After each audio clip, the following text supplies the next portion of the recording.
Olá, olá, meus queridos alunos, muito boa tarde. Agora vamos para mais uma revisão de Direito Penal 4, Crimes contra a Administração Pública. Disciplinas que nós estudamos ali em sala de aula durante esse período inicial, né? Nós falamos dos crimes praticados por funcionário público contra a administração pública, né? Fizemos alguns apontamentos aqui que serão aí de grande valia para o nosso aprendizado, né? Iniciamos lá dos crimes contra a administração pública, apontando que o capítulo 1 do título 11 do Código Penal brasileiro, ele trata especificamente dos crimes chamados crimes funcionais. Crimes funcionais praticados por determinado grupo de pessoas, a saber, os funcionários públicos. Nós ainda temos os crimes praticados contra a administração pública por particulares, mas eles não estarão no capítulo 1 e sim no capítulo 2. Então, dando continuidade, segundo a melhor doutrina, né, o objeto genérico da tutela penal dos crimes contra a administração pública é o interesse público concernente ao normal funcionamento e ao prestígio que deve ter a administração pública, em sentido lato, naquilo que diz respeito à probidade, ao desinteresse, à capacidade, à competência, à disciplina, à fidelidade, à segurança, à liberdade e ao decoro funcional e também ao respeito devido à vontade do Estado. Vontade essa, como estudada em sala de aula, ela é apontada pela lei, né? Tudo isso em relação a determinados atos ou relações da própria administração pública, né? E aqui nós temos uma observação, né? Temos uma observação muito importante. Importante pra caralho, né? O agente representante do poder estatal tem por função principal cumprir regularmente seus deveres, confiados pelo próprio povo, isso por todos os termos, por isso todos, né, temos interesse na punição, quando há a chamada traição funcional, já que todos somos afetados. Por isso mesmo, que seja praticado no estrangeiro, fora do alcance da soberania nacional, o delito funcional será alcançado obrigatoriamente pela lei penal pátria. Então vejam, senhores, é de interesse de todos quando um funcionário público pratica uma conduta desarrazoada, em desacordo com a lei, que ele seja exemplarmente punido. Porque digamos que um funcionário público desvie um dinheiro que era para ser aplicado, por exemplo, em um hospital, em uma escola, em uma creche, o que vai acontecer? Todos nós seremos aí, de certa forma, afetados. É por isso que há esse interesse. E lá em Direito Penal 1, quando nós estudamos lá a aplicação da lei penal, nós verificamos a questão da territorialidade, da intraterritorialidade e da extraterritorialidade. Neste caso aqui, é um exemplo de extraterritorialidade, ou seja, este crime, mesmo que praticado no estrangeiro, a lei brasileira será aplicada lá, né, para que este funcionário seja aí devidamente responsabilizado pelos seus atos, né? Também é muito importante, Lei 10.763 de 2003, acrescentou o parágrafo 4º no artigo 33 do Código Penal Brasileiro, onde ele traz uma condição para a progressão de pena, né? É condicionado a progressão da pena de regime prisional nos crimes contra a administração pública a prévia reparação do dano ou a devolução do produto do ilícito praticado com os devidos ali acréscimos legais, né? E tem mais uma observação muito importante, é que o princípio da insignificância ele é mitigado, ou seja, ele é diminuído nos crimes contra a administração pública. Por exemplo, aqui 1 litro de gasolina. Imaginem, senhores, um funcionário público, um servidor do DR, ou um policial militar, um policial civil, que vai lá e subtrai gasolina de uma viatura para uso próprio, né, para colocar no seu próprio carro. Isso é muito danoso, isso exige lá uma aplicação severa da norma, mesmo sendo um valor aí insignificante, e aí apontado pela melhor doutrina que o princípio da insignificância ele é mitigado no caso aqui dos crimes contra a administração pública, né? Inclusive há uma súmula do STJ, súmula 599, que diz que o princípio da insignificância ele é inaplicável aos crimes contra a administração pública, né? Isso se dá em razão do bem jurídico tutelado. Perceba que os crimes contra a administração pública, bem jurídico tutelado, é aquilo que o direito quer proteger. Neste caso aqui, não é o patrimônio, mas sim a moral administrativa. E essa moral administrativa, ela é insuscetível de valoração. Como que eu vou valorar a moral administrativa? Imagine que eu tivesse um valor, 100 mil reais, 200 mil reais, 1 milhão de reais, né? Então, se eu pagasse por isso, eu estaria valorando lá a moral administrativa, por isso que mesmo um valor irrisório, como 1 litro, 2 litros, 3 litros de gasolina, como falamos em sala de aula, tivemos condenação aí de servidores públicos, né? A perda da função pública e ao crime de peculato pela utilização de combustível aí, do Estado. Tudo bem? Então vamos prosseguir rapidamente nossa revisão, tratando dos crimes funcionais. Quando nós falamos em crimes funcionais, o crime funcional, ele pode ser próprio e ele pode ser impróprio. Crime funcional próprio, crime funcional impróprio. O que significa cada um desses, né?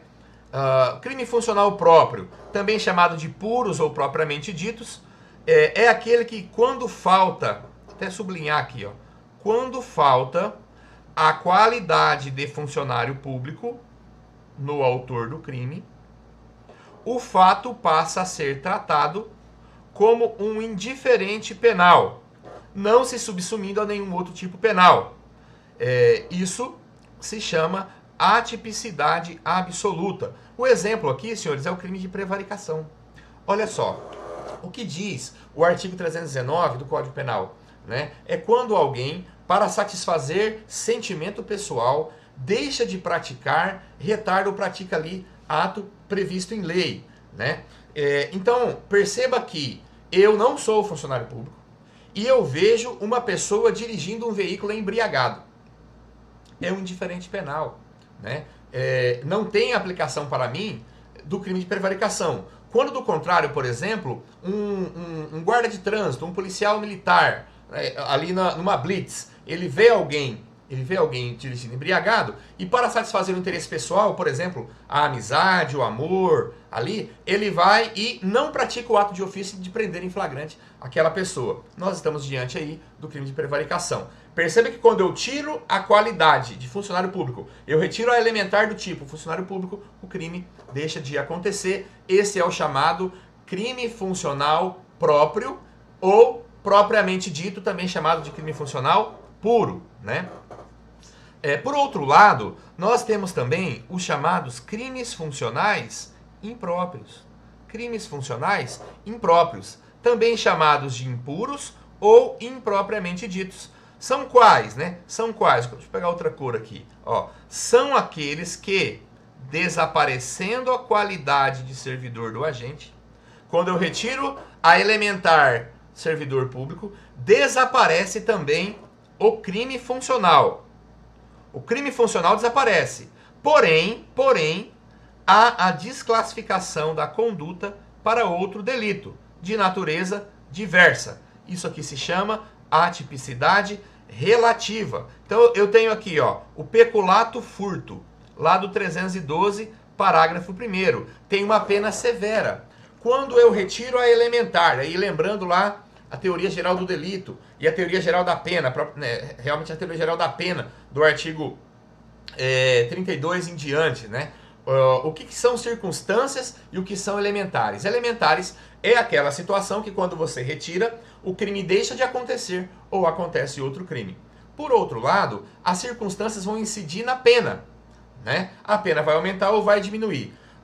Ser funcionário público é uma elementar. Nos crimes funcionais próprios, quando você retira essa elementar, o crime deixa de acontecer. No crime funcional impróprio, o crime que deixa de acontecer é o crime funcional, mas nós teremos um outro crime. Então eu sou o servidor público, valendo-me da minha condição de servidor público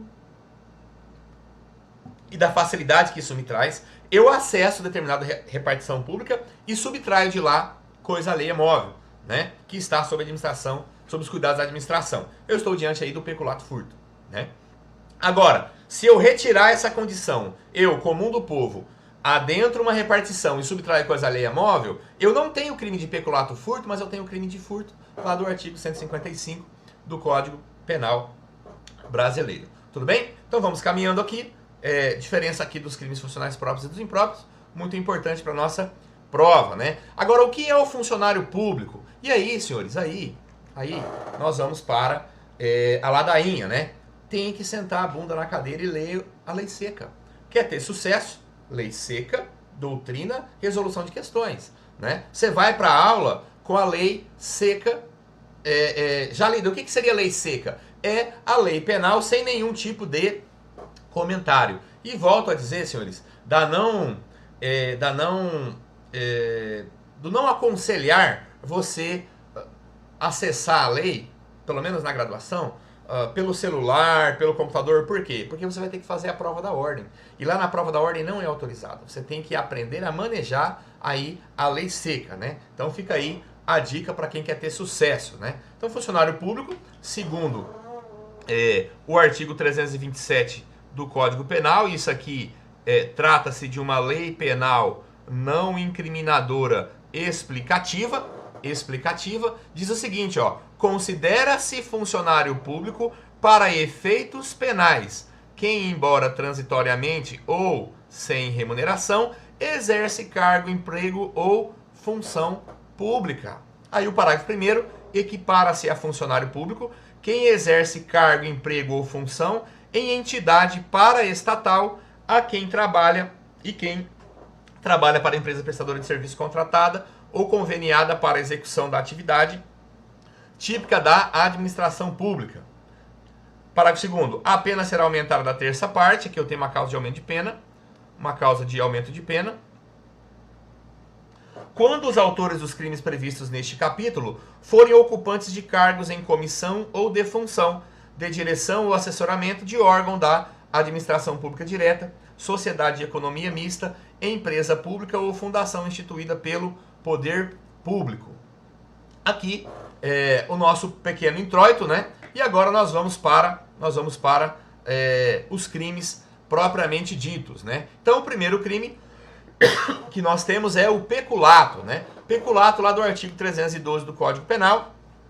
Importante apontar que o peculato ele é dividido em 5 espécies.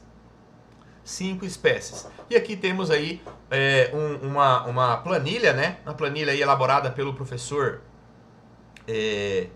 Rogério Sanches Cunha, em sua obra, muito bacana, né? E a gente consegue aí visualizar de maneira bem acertada, né? Essas características. Então vamos lá. Olha só. Peculato, né? Primeira modalidade.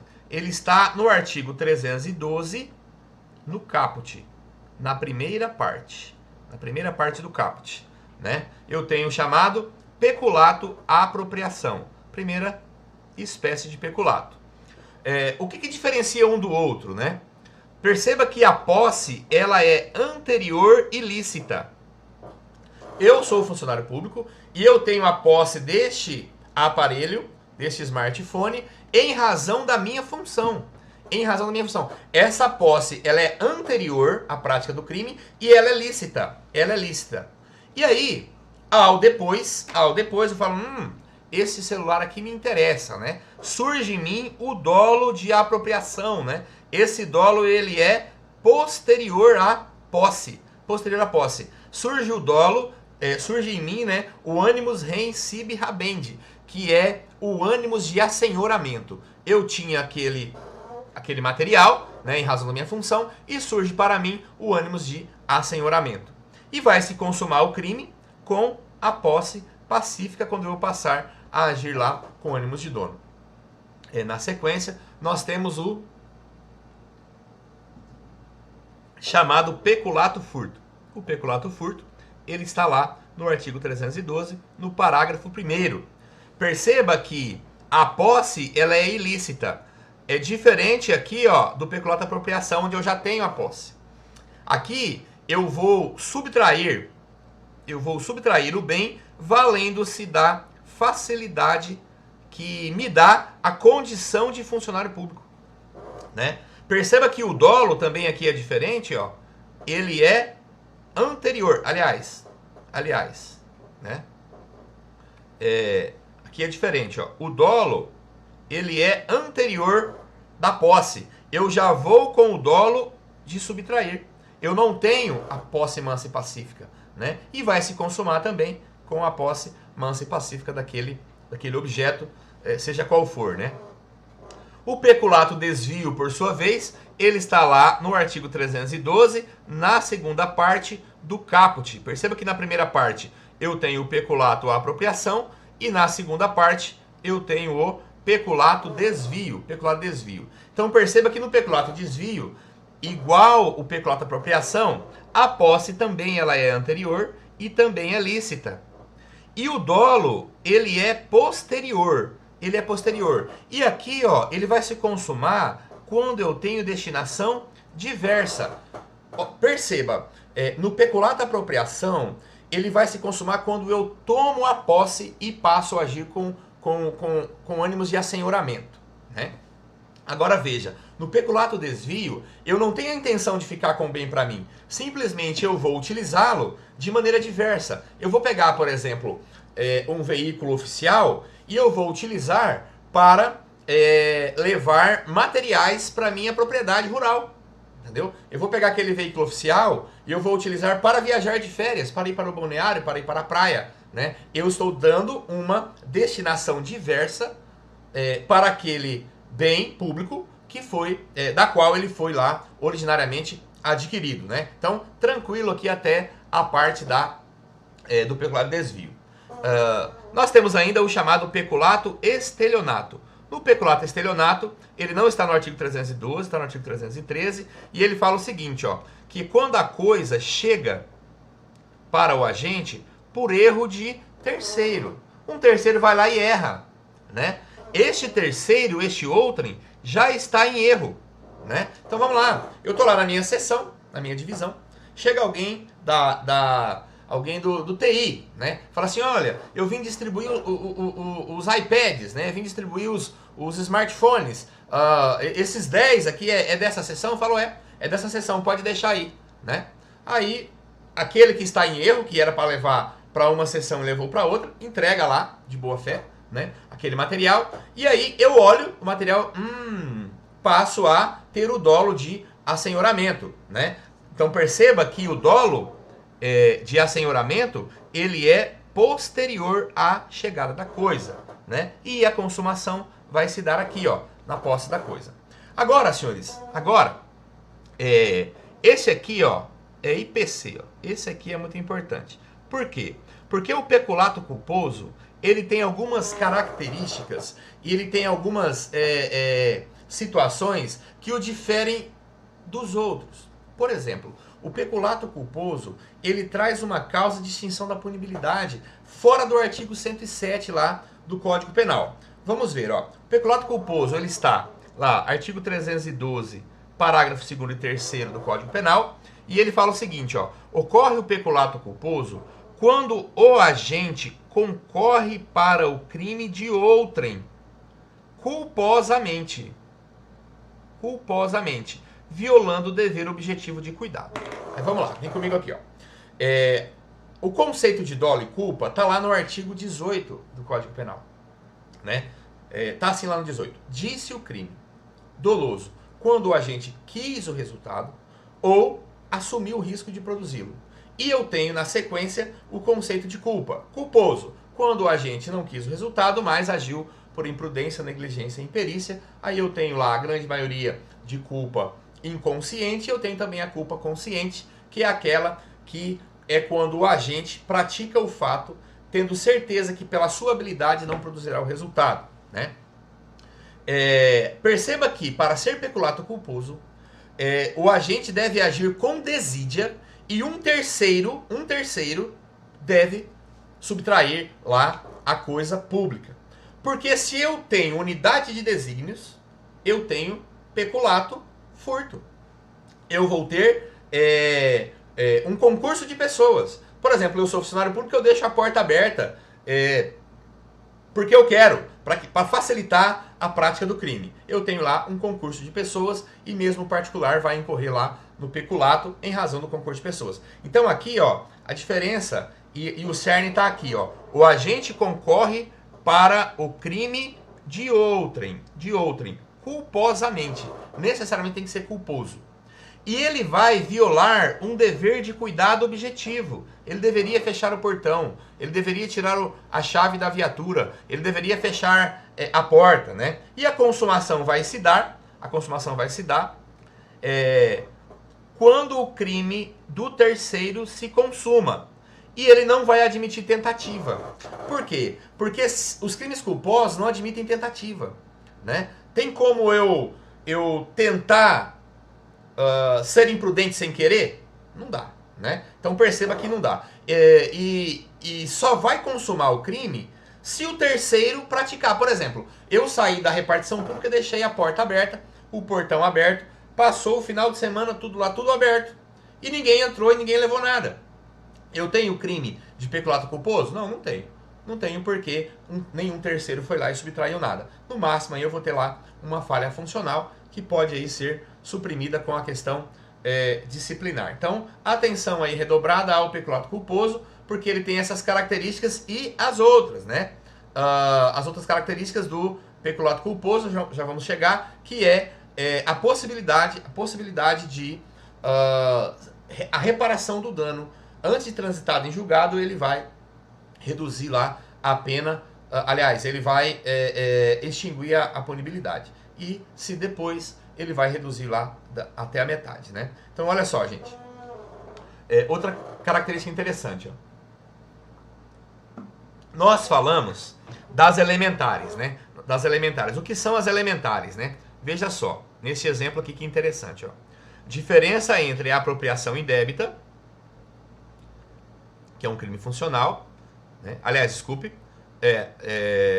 e o furto do 155, desculpe.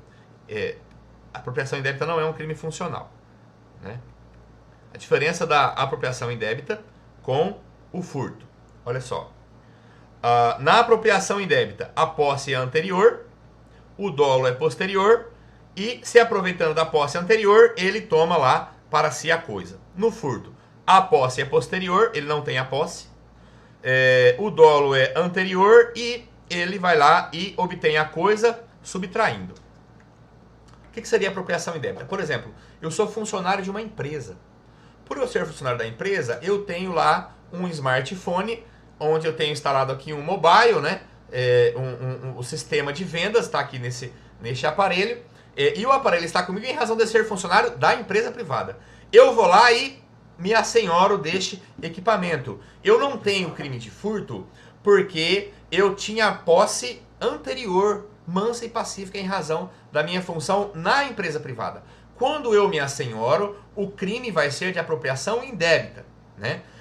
Se por outro lado, eu sou funcionário da empresa, mas eu sou o porteiro lá, aí eu vou lá e vejo lá um smartphone que o vendedor usa para fazer as vendas dele lá no mobile.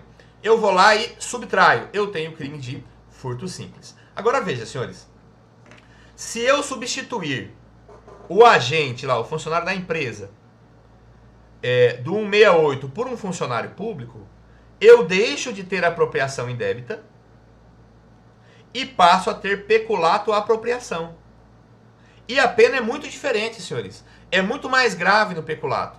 Se eu fizer o mesmo com o furto, eu substituir, né, o agente do furto aqui, ó, este agente aqui, ó, eu substituir por um funcionário público,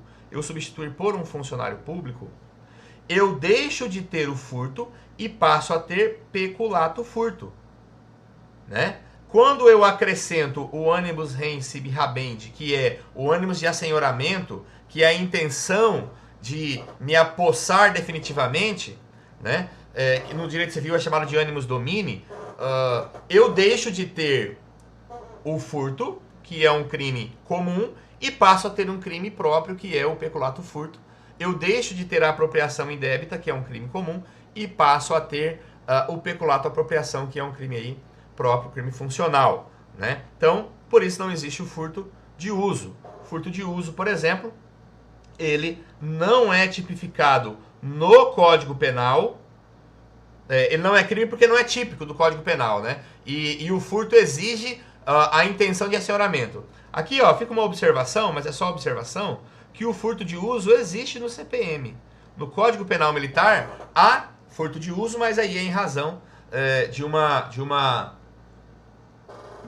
característica dos homens das armas, que é ter uma lei mais rigorosa e em razão do bem jurídico protegido, né?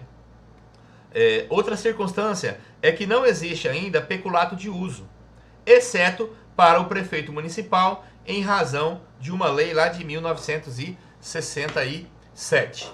Então, continuando aqui, senhores, uma pergunta, né? Com relação ao funcionário público, aliás, desculpe, com relação ao peculato furto, o outrem tem que ser funcionário público? A resposta, senhores, é que há duas correntes, né? A resposta depende. Primeira corrente, traz uma interpretação sistemática, né? O parágrafo deve ser interpretado em conjunto com o caput, logo o crime do outro deve sim, esse outro, né? Deve sim ser também um peculato praticado então por agente público. Quem defende, né? Júlio Fabrini Mirabete, Paulo José da Costa Júnior e outros, né? Segunda corrente, pode ser qualquer crime do outro. A interpretação é literal, a lei não distinguiu e não cabe ao intérprete distinguir. Essa é a posição de Nelson Hungria e Magalhães Noronha, né? Então, por exemplo, eu deixo lá a porta da repartição aberta, outra pessoa, outro funcionário público vai lá e subtrai, né? Aí eu tenho lá o peculato furto.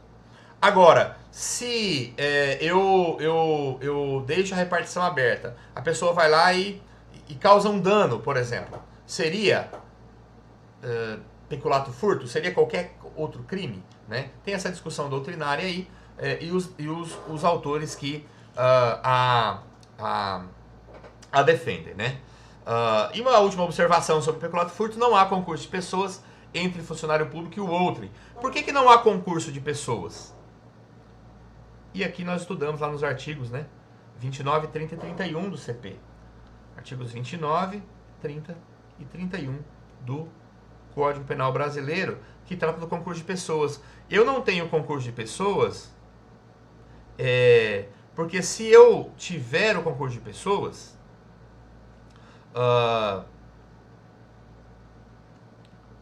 eu teria que ter o liame subjetivo. E se tem liame subjetivo, seria outro crime, né? Seria outro crime, e não o peculato furto, né? Deixa eu passar para frente aqui. Se o crime do outro não se consumar, não há tentativa, mas o fato atípico, né? A pessoa vai lá, tenta subtrair, não consegue, né? Eu tenho lá um fato atípico, né? Fato atípico. A última observação aqui, nós tratamos aqui atrás do peculato culposo, né?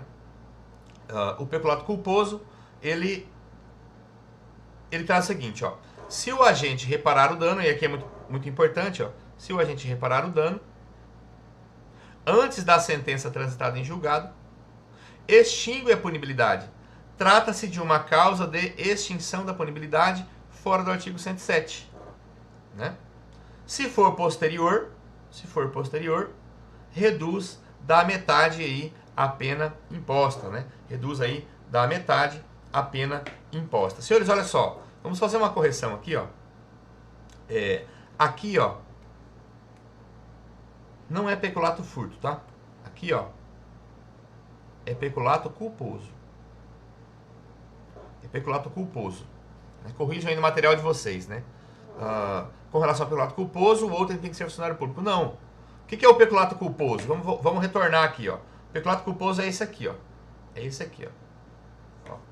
312, parágrafo 2º e 3º. É aquele que o agente concorre para o crime de outrem, violando um dever de cuidado, né? Então aqui, ó, quando nós falamos aqui, tratamos do peculato culposo, tá? É o peculato culposo que fala da exigência ou não de o outrem, né, ser funcionário público. E por que não existe liame subjetivo aqui, ó? Porque se eu tiver um liame subjetivo, estou diante de concurso e seria um peculato furto e não um peculato culposo, né? Só para corrigir aí no caderno de vocês. Por fim, né, o crime do outrem, se não se consumar, eu não tenho tentativa. Eu tenho aí um fato que ele é um fato atípico, porque ele exige necessariamente, conforme nós vimos aqui, ó, que o crime se consuma. Só será peculato se o crime peculato culposo, no caso, se o crime se consumar. Se ele não se consumar, não admite tentativa, o fato é atípico. Tudo bem, pessoal? Tranquilo? Aí terminamos aqui, né? Terminamos aqui a questão do peculato culposo, onde traz aquela causa de extinção da punibilidade fora do 107. O 107 traz lá várias, né? A morte do agente, a prescrição, entre outras, né? O cumprimento da pena. Mas o 107, existem outras causas de extinção da punibilidade. Uma delas é a reparação do dano no peculato culposo, tanto na lei penal comum quanto na lei penal militar, né? Até o trânsito em julgado extingue a punibilidade. Após o trânsito em julgado, estaremos diante lá de uma causa de redução da pena imposta. Tudo bem? Então, vamos para o próximo crime. Vamos iniciar agora a concussão.